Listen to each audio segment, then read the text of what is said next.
Une autre étude apparemment, c'est aussi du coup, mais qui a un corrélaire, c'est la baisse de la mixité sociale. Depuis le début des années 2020, la part des élèves favorisés a beaucoup plus augmenté dans le privé, toujours selon Julien Grenet. Au collège, la part des élèves favorisés est passée de 30 à 41% en 20 ans, alors que la part des collégiens défavorisés dans le privé est passée de 24 à 16%.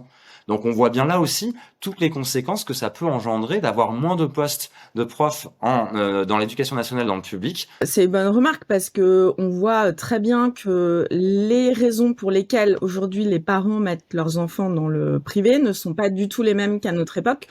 Parce qu'en fait, à notre époque, t'allais dans le privé, en clair, si t'es un cancre et t'étais nul pour qu'on te fasse bosser un petit peu plus et que t'aies du cadre, en fait. T'allais dans le privé pour avoir du cadre. Aujourd'hui, on met ses enfants dans le privé pour être sûr qu'ils vont réussir parce qu'on a l'impression que l'école publique ne fait plus son job.